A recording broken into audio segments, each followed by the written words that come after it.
Before you get going in the morning, say to yourself, today I'll meet people who are meddlers, ingrates, bullies, cheaters, envious, and antisocial people. All of this happens because they don't know the difference between what's good and what's bad. Marcus Aurelius. You are a Stoic, said a friend to me a few years ago. I replied with a puzzled look. I knew the definition of Stoic, suffering pain or difficulty without complaining, but the A before Stoic meant something else. He then explained, you have an almost Zen-like calm through ups and downs.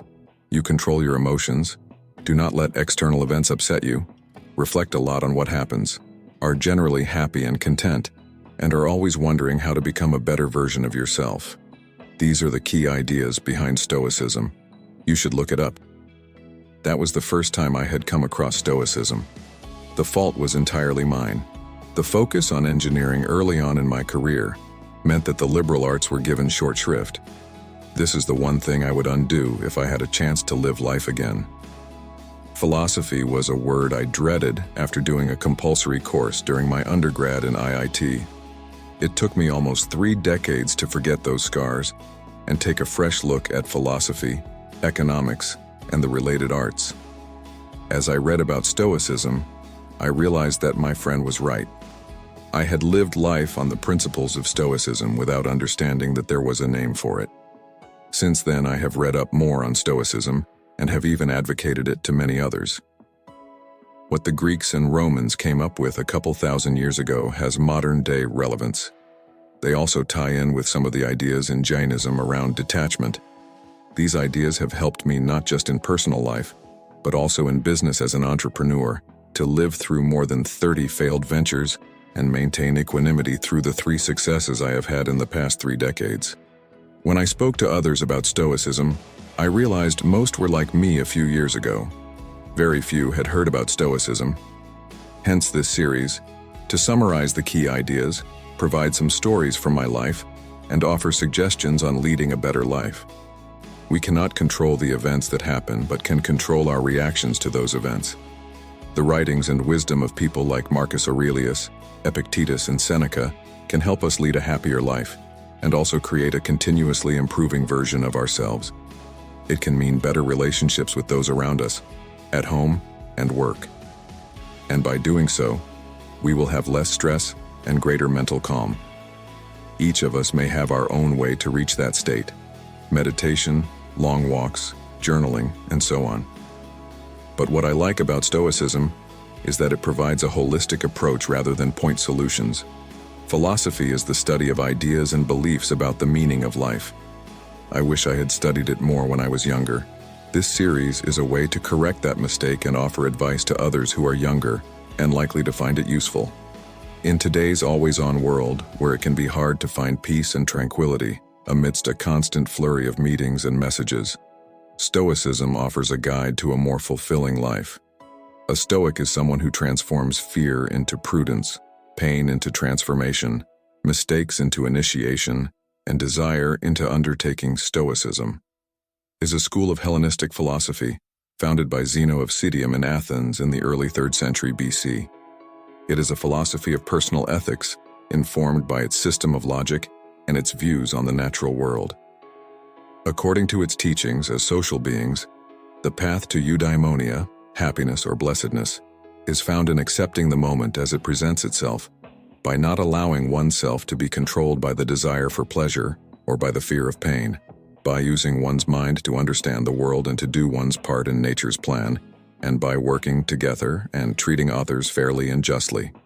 The Stoics are especially known for teaching that virtue is the only good for human beings, and those external things such as health, wealth, and pleasure are not good or bad in themselves, adiaphora, but have value as material for virtue to act upon.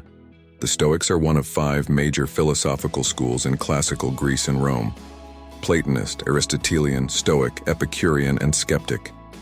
The philosophers who followed Aristotle, 384 to 322 BCE, were also known as the Peripatetics, named for their habit of walking around the colonnades of the Athenian Lyceum. The Stoic philosophers, on the other hand, were named for the Athenian Stoa Poikile, or painted porch, the roofed colonnade in Athens where the founder of the Stoic philosophy, Zeno of Citium. Across the first 500 years of Stoic history, its members form an astonishing spectrum of stations in life, ranging from Marcus Aurelius, the all-powerful emperor, to Epictetus, a lowly slave who was crippled in captivity but whose writings and life were an example that inspired many, including Marcus. Some of their names you may already be familiar with, and others, Aristo, Diogenes of Babylon, Porcia, Antipater, Panayetius, Posidonius, Arius, and Musonius Rufus, likely not. But each is worth knowing about, whether they were merchants or generals, writers or athletes, parents or professors, daughters or diplomats. Each has something important to teach us. Each walked the path of virtue in a way that we must learn from. New World Encyclopedia offers more details. The Stoic school was founded by Zeno of Citium, 334–262 BCE, in Athens, Greece, around 308 BCE. After studying under Crates the Cynic and several other Athenian philosophers, Zeno developed his own system of thought and began teaching in the Agora of Athens at the Stoa Poikile, painted colonnade, from which the school takes its name. Upon his death in 262 BCE, he was succeeded by his disciple Cleanthes, 331–232 BCE, and then by Chrysippus, c. 280–c. 206 BCE. Chrysippus was a prolific writer and is credited with organizing and developing the teachings of Stoicism into the form in which it continued for the next 4 centuries. Except for a short Hymn to Zeus by Cleanthes, only fragments of the written works of the early. If you want a smooth flow of life, live according to nature. Happiness isn't found in things but in virtue alone. It's all about what we value and the choices we make. We don't control external events. We only control our thoughts, opinions, decisions, and duties. We've each been given all the inner resources we need to thrive. We must eliminate toxic emotions. Why hope, fear, and anger are always the worst strategies. We are and must remain a unified self. We can't complain or blame anyone else. Best to deal with our own demons. No man is an island. The Stoic Golden Rule. Our personal development is bound up in cooperation with others. Persist and resist. It's all about progress, not perfection. Acknowledge that all emotions come from within. Find someone you respect and use them to stay honest. Recognize there is life after failure. Read purposefully and apply your knowledge. Challenge yourself to be brutally honest. Reflect on what you spend the most time on.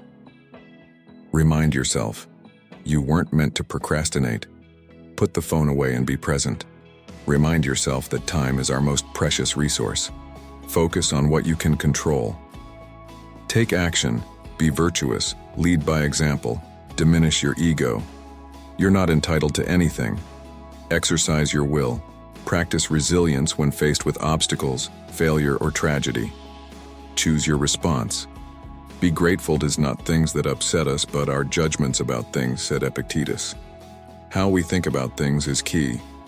You are only frustrated or disappointed or angry about any given situation because you have judged that something terrible has happened.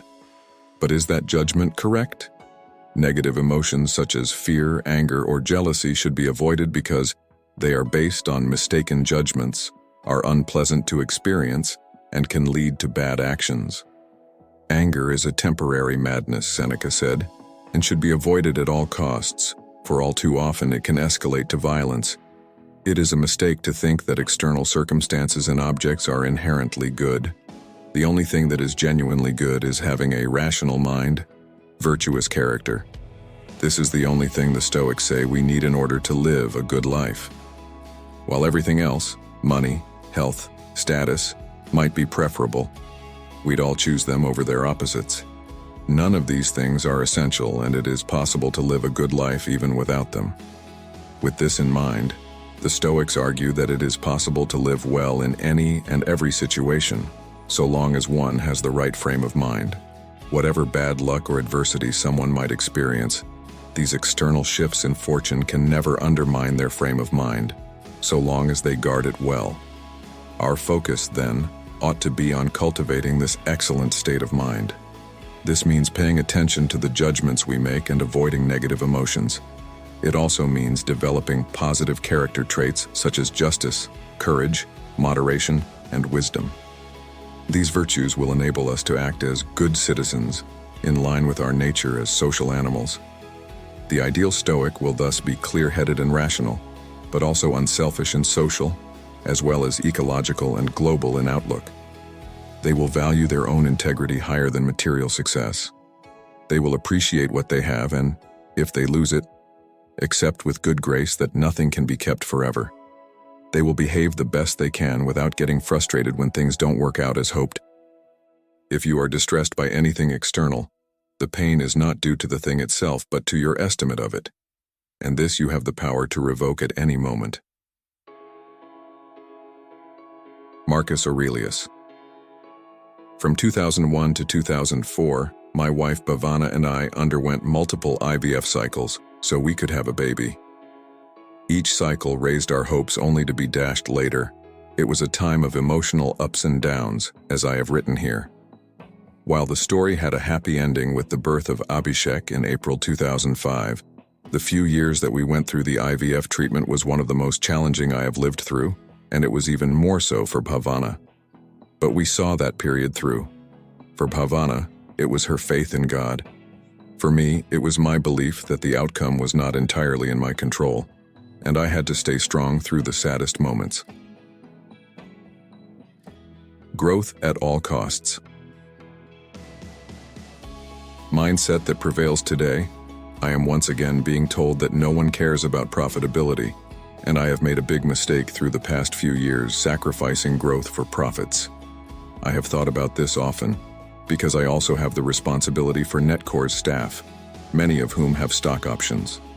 The only way I know to run a business is to fund growth through profits and not just through investor money. I grant that SaaS, software as a service businesses, have different dynamics and land grab matters, but at the same time, I also know that once we get in the habit of spending more than we are generating, it is not easy to turn the tap off. Seeing competitors raise and spend capital, seeing some star employees leave because we declined to double their salary in the face of competition, which doesn't worry about profits, seeing my own colleagues question my growth and profits approach, it hasn't been easy. I don't know what tomorrow holds, but I know what my core beliefs are and I stand by those. Like during India World, I have this faith that everything happens for good, and there is a good reason for even some not so good events. In some ways, this attitude has been formed by many of the early failures I experienced as an entrepreneur. They brought me down to earth and taught me that just as bad times don't last, neither do the good times. A venture can fail, but that does not make me a failure. While I didn't know it then, many of the Stoic principles have seen me through some of my toughest times. One needs to reflect at the end of a day. What did you do right? What went wrong? What are mistakes to learn from? What did not happen? Where did you lose your temper? What could you have done better? It is about making oneself better each day, more progress than perfection. Getting those 15-20 minutes at the end of a day to think back can be very helpful. A diary habit can get all the thoughts out of the system, so one gets a peaceful sleep. Sometimes early mornings can also be very helpful to plan out the day. The life of an entrepreneur has more downs than ups. The daily battles with a never-ending stream of issues can be gut-wrenching. Anyone who begrudges the handsome paydays that entrepreneurs get, sometimes, have to see their lives. Entrepreneurs or founders are the final port of call in a growing company and have to be able to handle all issues, from the trivial to the most critical. To keep one's calm in an endless stream of meetings, to hide one's emotions when an order is lost, to show people the bright future and upside, to deal with angry customers, to pull through when employees leave. It's all in a day's life. Nothing I have said above is anything new. It is all obvious if one thinks about it. And that's what I like about Stoic ideas. They are logical, simple, and straightforward. Living life as a Stoic is not easy.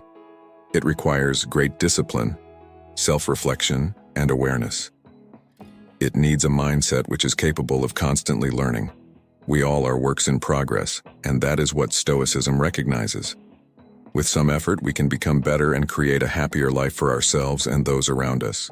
No person has the power to have everything they want, but it is in their power not to want what they don't have and to cheerfully put to good use what they do have. Seneca by Epictetus. Epictetus, a Greek Stoic and freed slave, ran a thriving philosophy school in Nicopolis in the early 2nd century AD. His animated discussions were celebrated for their rhetorical wizardry and were written down by Arrian, his most famous pupil. The discourses argue that happiness lies in learning to perceive exactly what is in our power to change and what is not, and in embracing our fate to live in harmony with God and nature. In this personal, practical guide to the ethics of Stoicism and moral self-improvement, Epictetus tackles questions of freedom and imprisonment, illness and fear, family, friendship, and love. For several years of his turbulent life, in which he was dogged by ill health, exile, and danger, Seneca was the guiding hand of the Roman Empire. This selection of Seneca's letters shows him upholding the ideals of Stoicism, the wisdom of the self-possessed person immune to life's setbacks, while valuing friendship and courage, and criticizing the harsh treatment of slaves and the cruelties in the gladiatorial arena. The humanity and wit revealed in Seneca's interpretation of Stoicism is a moving and inspiring declaration of the dignity of the individual mind. Meditations by Marcus Aurelius. Written in Greek by the only Roman emperor who was also a philosopher, without any intention of publication, the Meditations of Marcus Aurelius offer a remarkable series of challenging spiritual reflections and exercises developed as the emperor struggled to understand himself and make sense of the universe. While the meditations were composed to provide personal consolation and encouragement, Marcus Aurelius also created one of the greatest of all works of philosophy, a timeless collection that has been consulted and admired by statesmen, thinkers, and readers throughout the centuries. Stoicism. A selection. William Irvine. Irvine plumbs the wisdom of Stoic philosophy, one of the most popular and successful schools of thought in ancient Rome, and shows how its insight and advice are still remarkably applicable to modern lives. He offers a refreshing presentation of Stoicism, showing how this ancient philosophy can still direct us toward a better life. Using the psychological insights and the practical techniques of the Stoics, Irvine offers a roadmap for anyone seeking to avoid the feelings of chronic focus on what's within your control. Direct your energy towards things you can change rather than those beyond your influence.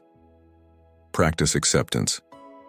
Embrace events as they come, distinguishing between what you can change and what you cannot. Live in accordance with nature. Align your actions with the natural order of the world. Develop resilience. Endure hardships with strength and fortitude, viewing challenges as opportunities for growth. Cultivate self-awareness. Reflect on your thoughts and actions to understand yourself better. Choose virtue over pleasure. Prioritize ethical behavior and moral values over momentary gratification. Maintain inner tranquility. Cultivate a calm and composed mind amidst chaos and uncertainty. Practice gratitude. Appreciate what you have and find contentment in the present moment. Prepare for setbacks. Anticipate obstacles and setbacks, being ready to face them with equanimity. Embrace change. Accept the impermanence of things and adapt to the ever-changing nature of life. Live with integrity. Let your actions align with your values and principles. Seek wisdom. Continuously learn and seek to improve yourself intellectually and morally. Avoid excessive attachment. Detach from material possessions and transient emotions to find inner peace. Practice self-discipline. Control your desires and impulses to act rationally and virtuously. Face fears with courage. Confront your fears and anxieties with bravery and resilience. Value time. Recognize the importance of time and spend it wisely on meaningful pursuits. Develop empathy. Understand and consider others' perspectives, fostering compassion and understanding. Be mindful of your mortality. Reflect on the transient nature of life to appreciate its value and live purposefully. Accept criticism gracefully. Embrace feedback as an opportunity for growth and self-improvement. Be a good friend. Cultivate meaningful relationships and be a source of support for others. Practice moderation. Avoid excess and find balance in all aspects of life. Live in the present. Focus on the here and now rather than dwelling on the past or worrying about the future. Be virtuous in adversity. Let challenging situations test and showcase your virtues. Value your character over reputation. Focus on developing a strong character rather than being overly concerned about how others perceive you. Find joy in simplicity. Appreciate life's simple pleasures and find contentment in them.